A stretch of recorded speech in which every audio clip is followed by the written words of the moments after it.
Uric acid ज्यावेळेस रक्तामध्ये वाढलेलं असतं किंवा वातरक्त असा आजार ज्याला म्हणतात किंवा गाऊट ज्याला आपण म्हणतो, त्याच्याबद्दलचा आदर्श आहार विहार आज आपण बघूयात. ज्यावेळेस युरिक ॲसिड वाढलेला असेल त्यावेळेस आपण जुने धान्य खाणं चांगलं आहे. भाज्यांमध्ये पालक, चाकवत या भाज्या खाऊ शकतात किंवा गुळवेल ह्या वनस्पतीच्या पानांची जर भाजी खाल्ली तर ती सुद्धा ह्याच्यात उपयोगी असते.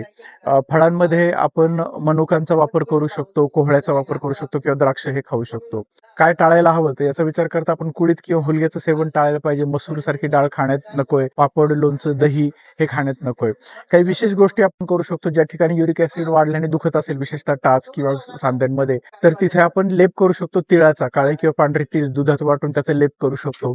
रक्तातली अशुद्धी जी आहे ही कमी करण्यासाठी सकाळी उपाशीपोटी जर एरंडेल तेल आणि खजूर एकत्रित सेवन केलं तर त्याने सुद्धा जुलाब होऊन हे रक्तातली दृष्टी कमी होते. ते फिट नॅचरलचे शेवटचे काही एपिसोड आहेत. विश्वमंगल बरोबर आपण विश्वाचं मंगल करत आहोत आणि आमच्याशी कनेक्टेड राहण्यासाठी फॉलो करा, सबस्क्राईब करा आणि